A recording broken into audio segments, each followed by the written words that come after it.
After all that, you still ended up back here.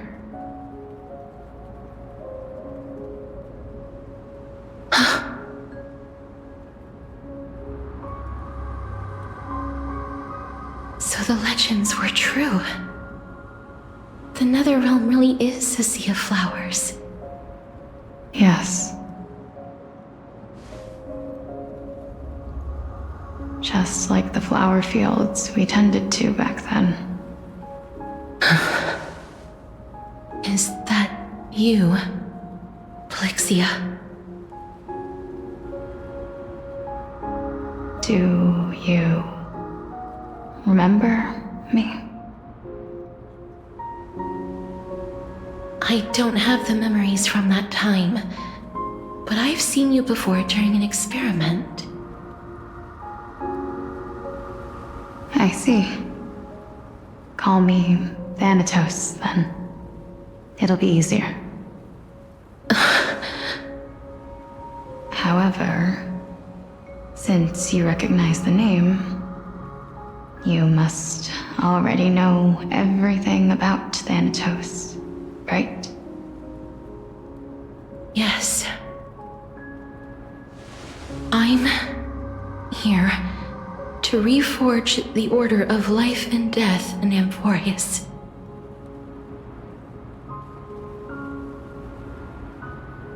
You know, my sister was a sympathetic, but rather sensitive person.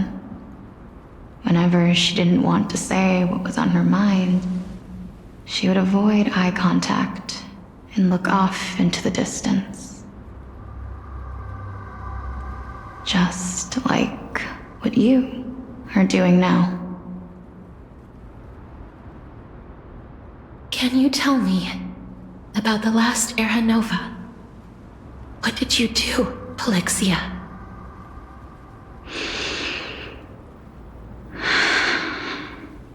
Where should I begin? I suppose we can start from the beginning.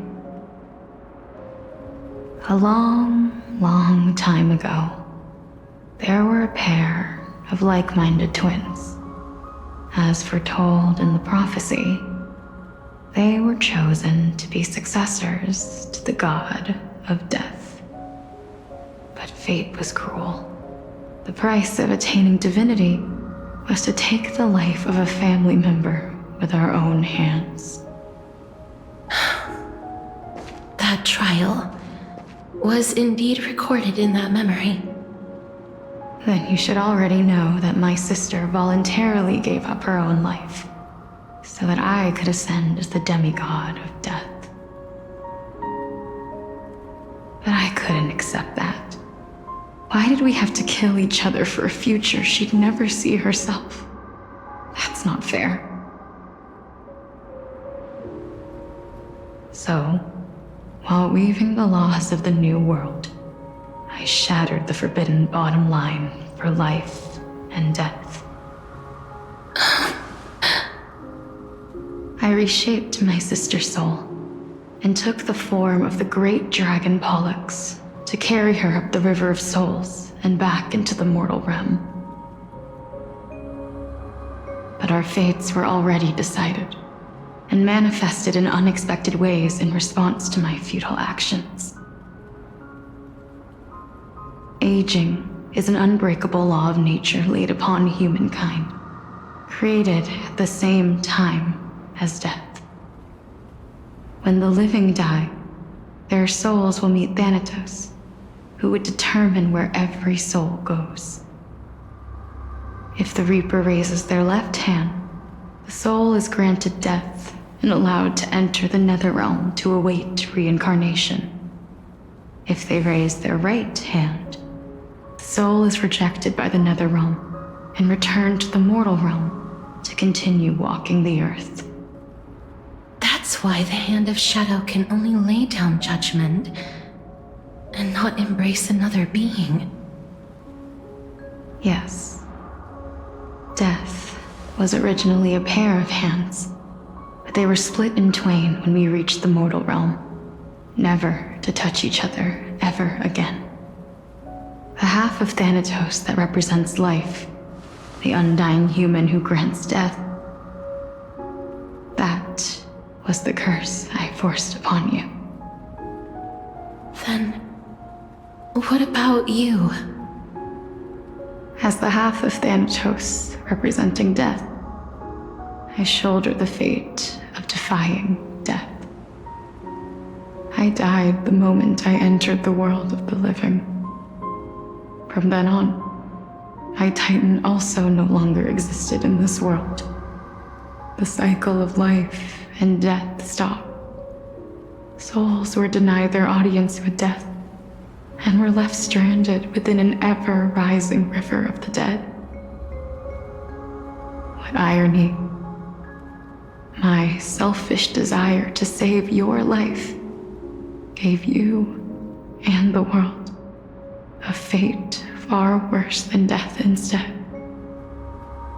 Then, what was left of my reason was left behind in the Netherrealm, where I've been taking care of these flowers day after day, until there is now a sea of them, all while mulling over the subject of life, death, parting, and enduring an endless loneliness.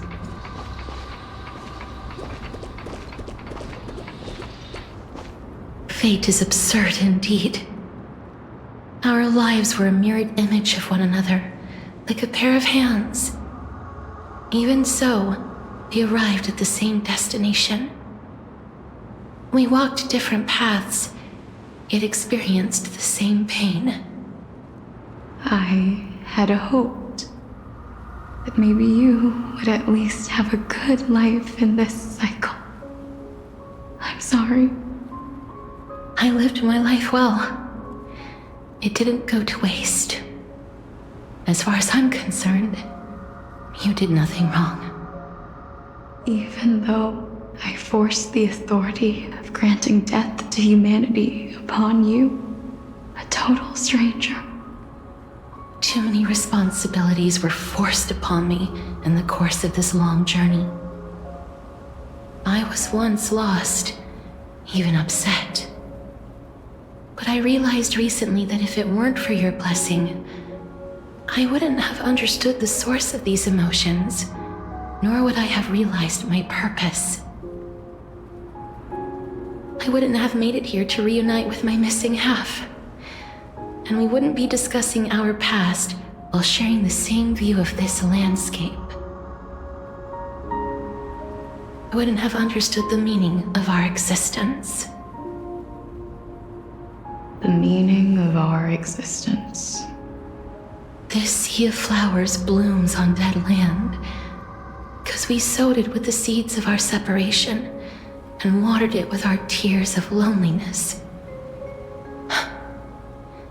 Yes, the only thing death is allowed to create are flowers that bloom from blood and tears.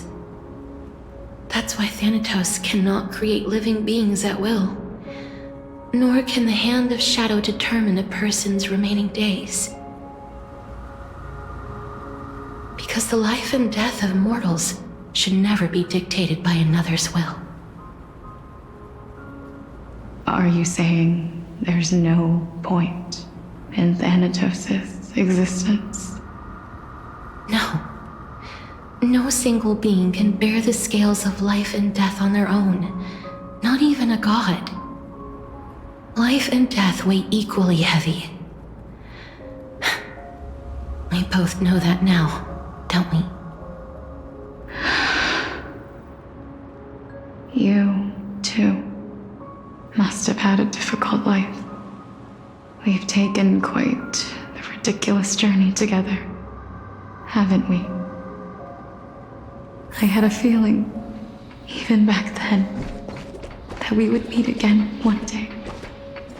Not to embrace one another after a long separation, but to come in search of retribution. Tell me the answer that's already been written. And let us draw this seemingly endless fate to a close. It's been far too long. I've waited here for centuries, watching day after day as desperate spirits are denied by this lonely wasteland. I always hoped I would see you among them, but I was also afraid of seeing you. I didn't know how I could possibly face you again, but more than anything, I was afraid that you might have forgotten all about me. I know. But don't you see, Polixia? I made it back anyway. You don't have to shoulder death's authority on your own anymore. It was always meant to be held in two hands anyway. So, let's give our core flame to her, and have her take it back to the mortal realm. Give humanity back their cycle of life and death. Our responsibility as Thanatos was never about picking out favorite souls. We were only meant to watch over life. Let's tend the field together, and create a warm sea of flowers for all the souls to come.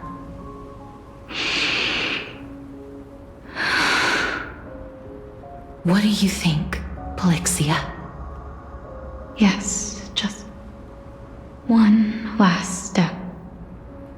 You shall wither, and through that, the dead will sprout again from the remains, and be reborn with the dead flame.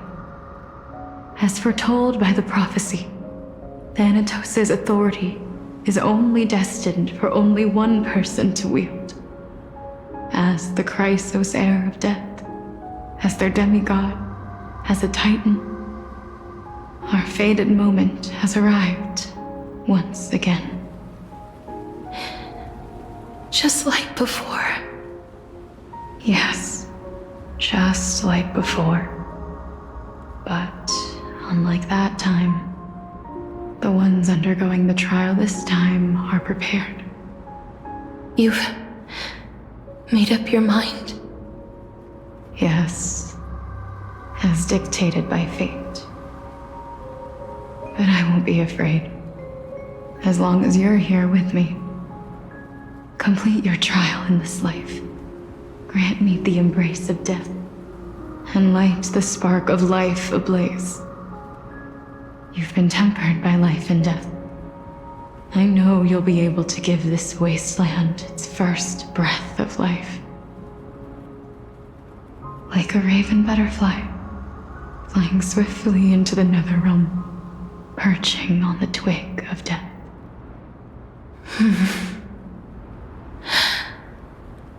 I will.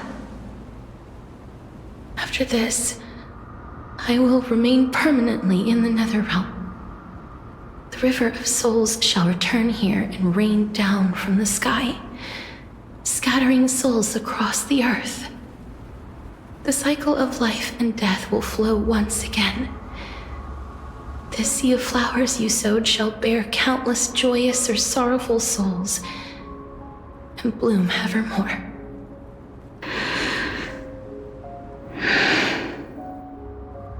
Thank you. Just one last thing. Can you grant me one wish? Of course. What is it? Please,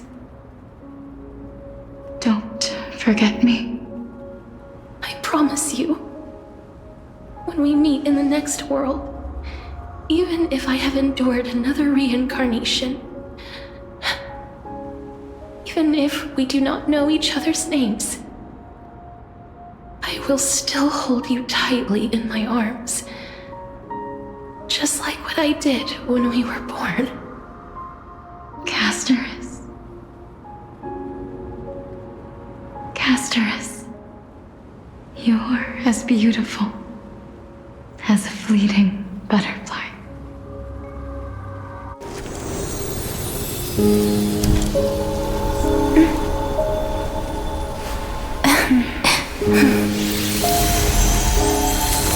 I will bring rest to death. And from now on, stagnant life will once again flow.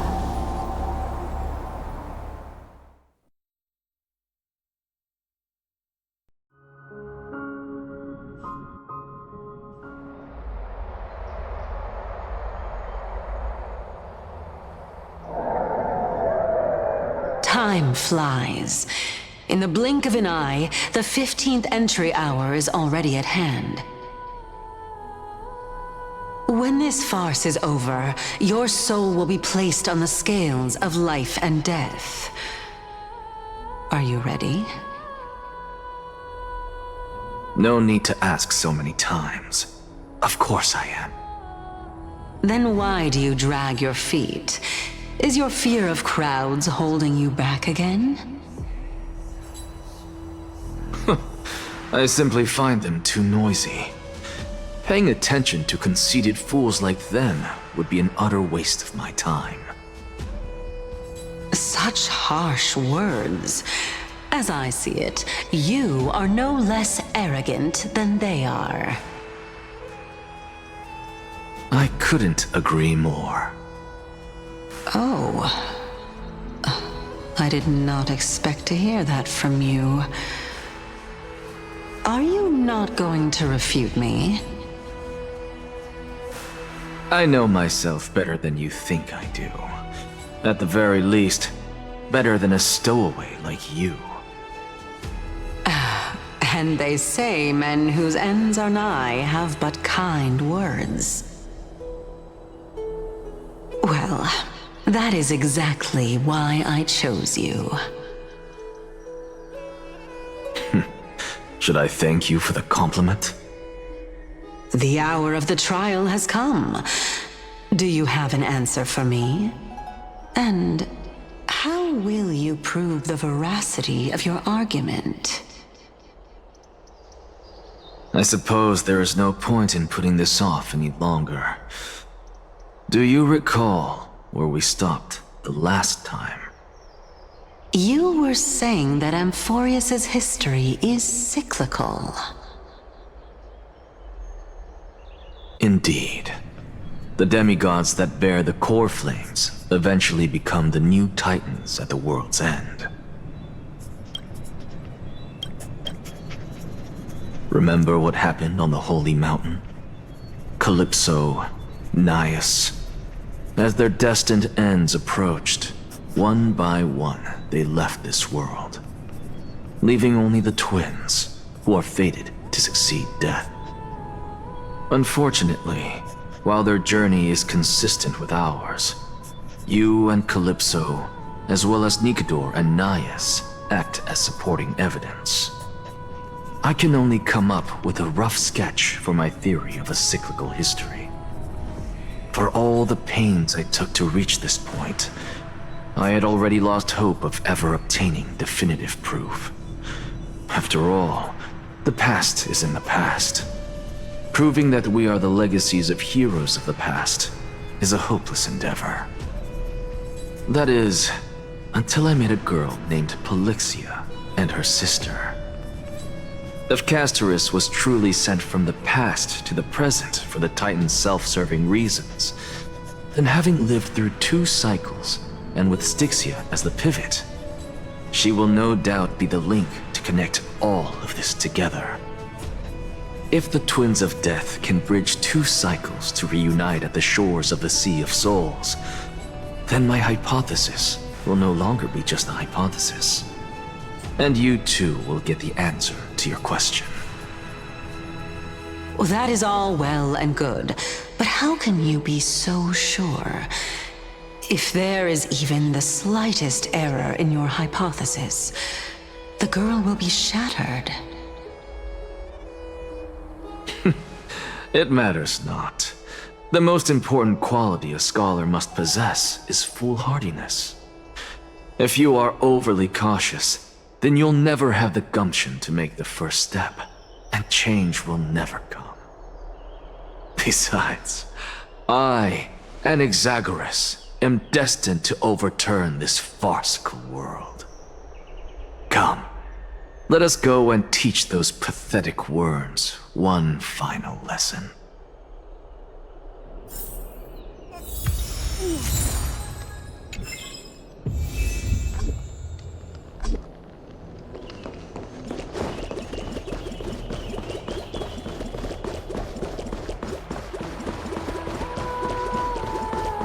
Phainon.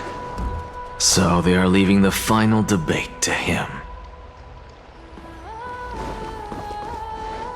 Let those Chrysos heirs who started this terrible war hear you. Let them hear the voices of the people!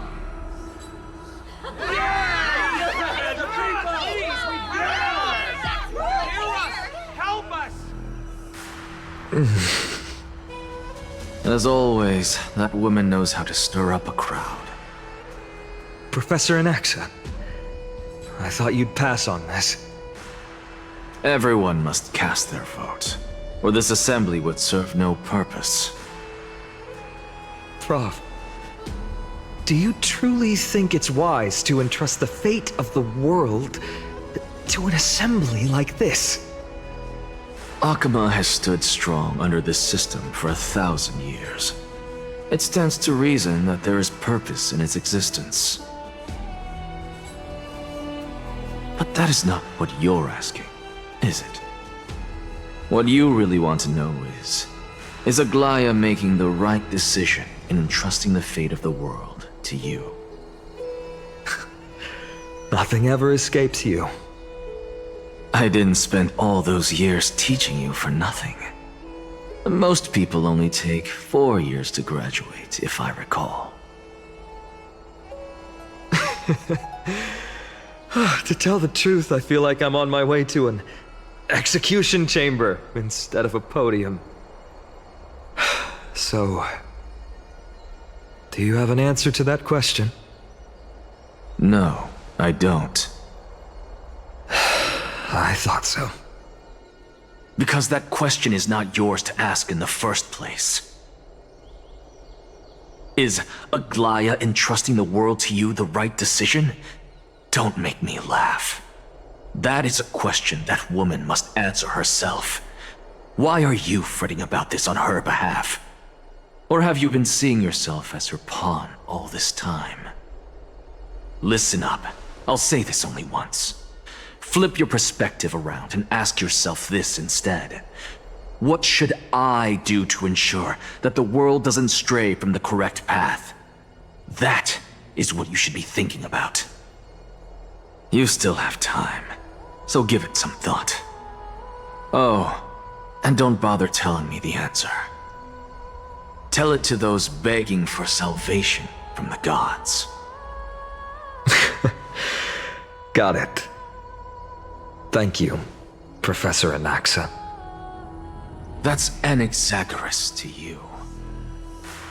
Who will you be voting for? That'll depend on how well you perform.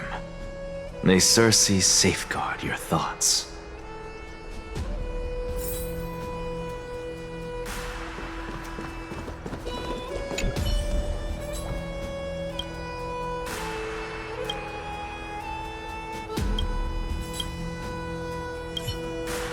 I actually don't necessarily mind things remaining the way they are. Religious save. I'm a little nervous. Thank you. Elders and citizens, silence, if you please. As the Theoros, I present to you Phainon of Ides Elysiae, virtuous citizen of Aglaea, and the last speaker of the assembly. Much obliged, Lord Lycus. I remember him. He's the penniless lad working for Aglaea. Where's Lady Goldweaver? Why is she sending this guy to give the last speech? Is this really the end of the Flame Chase journey? Can this dude really face down kindness? I actually don't necessarily mind things remaining the way they are. For religious sake. By Kefali above, dear citizens of Akima, as you look upon me, so too do I see you. I see your fear and misgivings, your apprehension about the discord between the Chrysos heirs and the Council of Elders, and your uneasiness about the future of the Holy City. Yet, before you contemplate something as grand as the fate of the world, I ask that you look closer.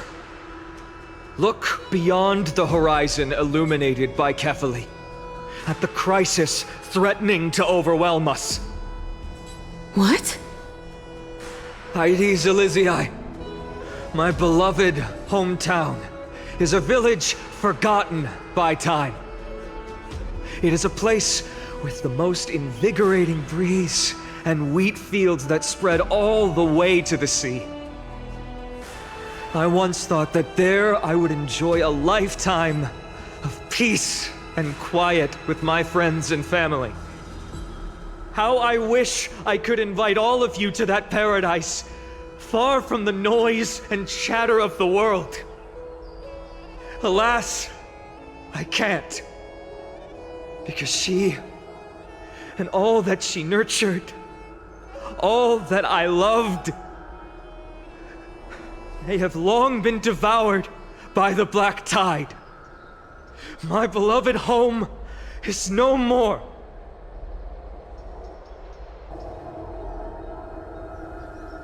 I will never forget the day the black tide struck. My father, Hieronymus, fought with a broken sword to his last breath to protect his child. My mother, Aldada, she was ripped apart by monsters. Also, I might live to stand before you here and now. Galba, he was a hunter. But in the end, those arms that once drew a bow instead embraced Piso, his beloved son, as they both breathed their last. Pythias, the teacher, risked her life to save her students, but a burning beam fell on her, crushing her. And what of Livia, her daughter? Did she make it out alive? No, she didn't. Livia, Piso, and so many other children, my childhood friends, they were all swallowed by the black tide and turned into monsters. They kept saying the same thing over and over. Even up until the final moment, I finally steeled my heart and granted them eternal peace with my sword. Why, Phainon? Aren't we the best of friends?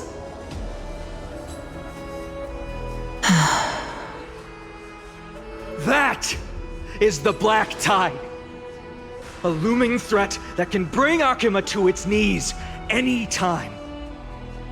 Kindness may have promised that with the 3 Titans of Calamity Con, Akima will return to an era Chrysia once more, but much as it pains me, I must disappoint you. While the demigod of strife has done everything in his power to hold them back, they are still coming. By now, the name of that black-robed swordmaster, the Flame Reaper, has likely echoed throughout the city already. The roaring thunder is a message from the strife demigod. The Flame Reaper has risen from death, and they hunger for the core flames of the gods.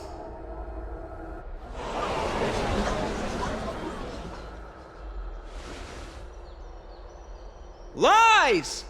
If such a powerful enemy is indeed approaching, why is Akima still a picture of peace?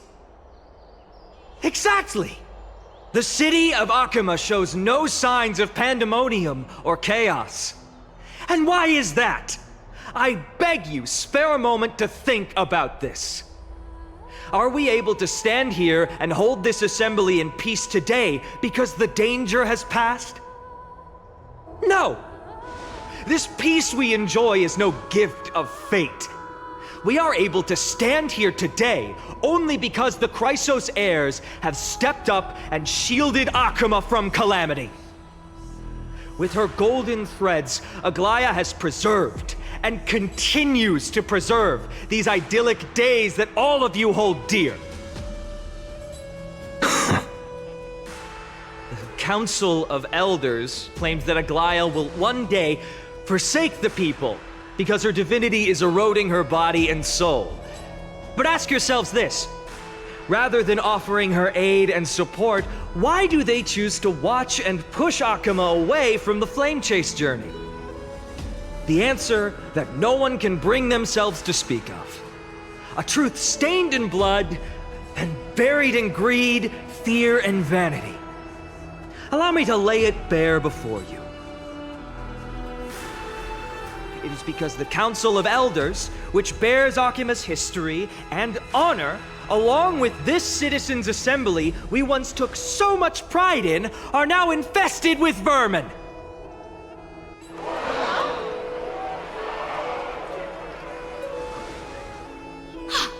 You insolent whelp! How dare you! It is true that Aglaea has reached her limit. Why? Because she has been working tirelessly to weave the defenses of our holy city against the encroaching evil.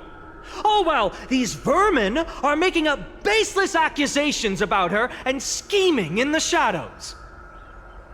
Not once has she ever failed Akama. Yet these vermin attempt to tear her apart, tarnishing her name with unfounded allegations. She may have been blessed by divinity, but hasn't her heart always stayed true to humanity?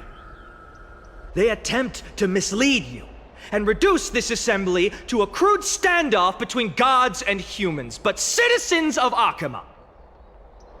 Once more, I implore you to open your eyes and look at those around you. Examine them closely. Beneath all that finery, do you see the good heart of a human or the poisonous glands of a pest? Make your judgment, then turn your gaze to the demigods whom so many of you regard as cold and merciless. Do you not see the light of humanity in them? And those who wear the mask of humanity yet utter only hurtful, slanderous words. Can you not see that their souls have been corrupted by power?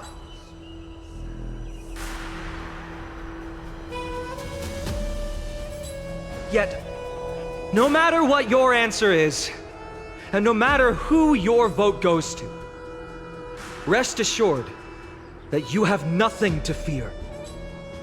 For Aglaea, Trivios, and I will remain your faithful guardians and pledge our lives to upholding your decision. And this vow will stay true until the end of our days, where it will be passed on to future flame chasers. A steadfast and unwavering promise that shall endure through the ages. The Chrysos heirs have only our best interests in mind. I still don't understand it. I will never believe our Petals are always have to end. Selfishness.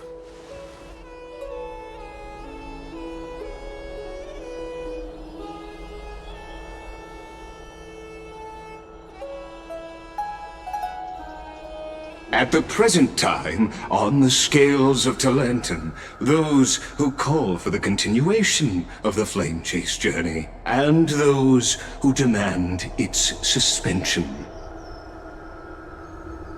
Each faction holds an equal share of votes, resulting in a perfect balance.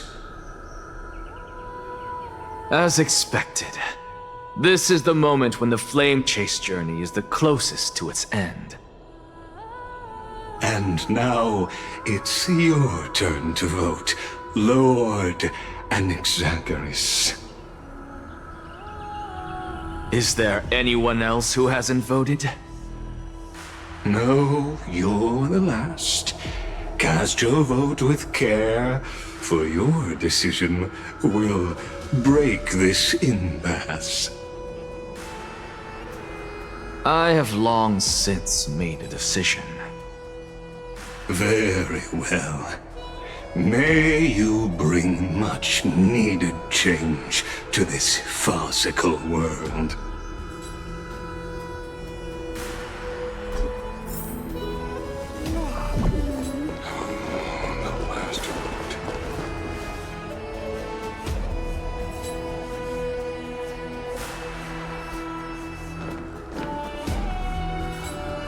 You've done well, Phainon.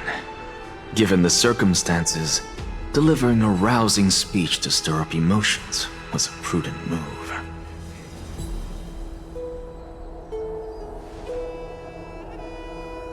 Thank you all for your patience. On behalf of the 7 sages of the Grove of Epiphany and the scholars of Amphorius, I, Anaxa, am ready to cast my vote.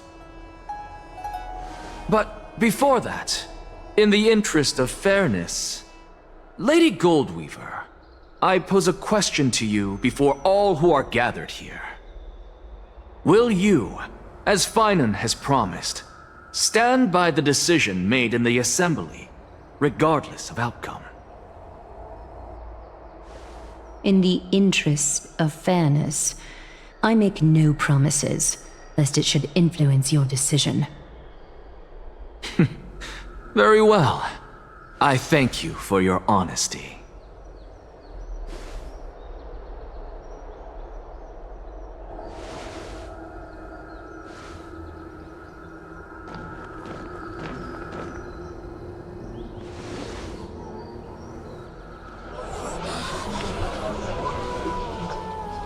What's he doing? The stakes are high. Let's be patient. Cut the act! Who do you think you are wasting our time like this? Lord Anaxa, please do not forget that I...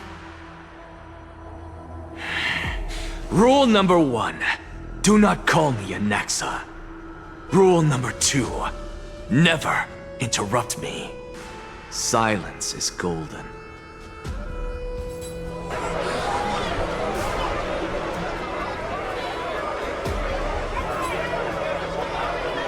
Just vote already! What are you waiting for?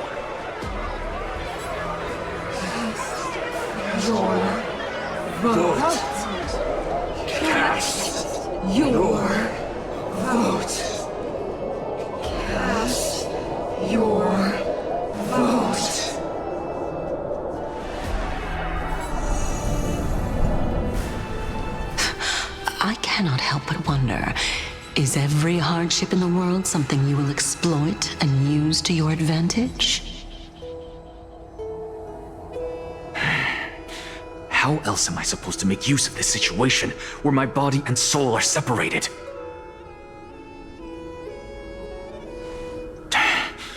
Oh, Circes. Or should I say Calypso? Accompany me on this final journey. Let us journey to the Netherrealm and see how she will substantiate the answer to your question and validate my decision. We need only to follow the sound of the tides.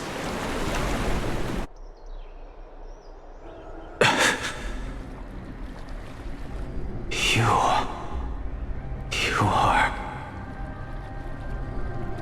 Well done, child.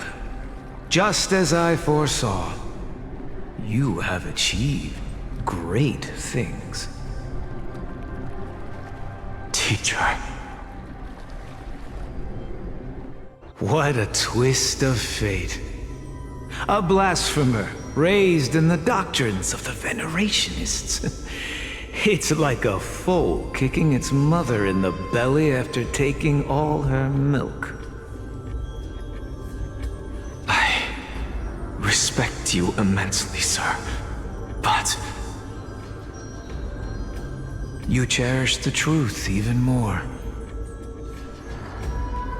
So, child, do not be troubled by the criticisms I have borne. Do not let those voices hinder you as you forge ahead. As the sage of the Venerationists, I am duty-bound to oppose you.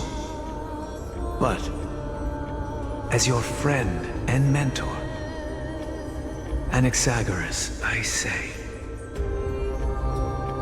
go forth, for the truth is already in your hands. I will keep that in mind. Go now, child. Your lonely pursuit is about to welcome a new chapter. And when you reach the end of this journey, may we meet again with the truth before us.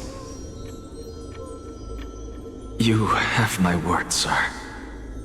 May Circes safeguard your thoughts. May Circe safeguard your thoughts.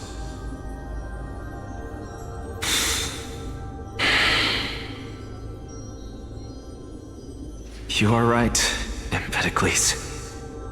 My lonely pursuit is about to welcome a new chapter. I must be on my way now. May we meet again with the truth before us, Empedocles. What are you waiting for? Just cast your vote. Silence! Silence, everyone! Behold, Circes, here at the center of the world, I shall write the final step of my proof. For this place is but one step away from the truth.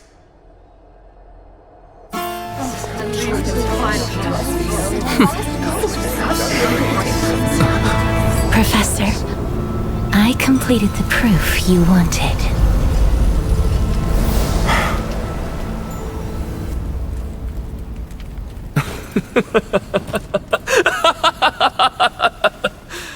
Thank you, Castorice. The answer is plain as day. My vote goes to the Flame Chase journey and nothing else! I have deciphered the truth of this world!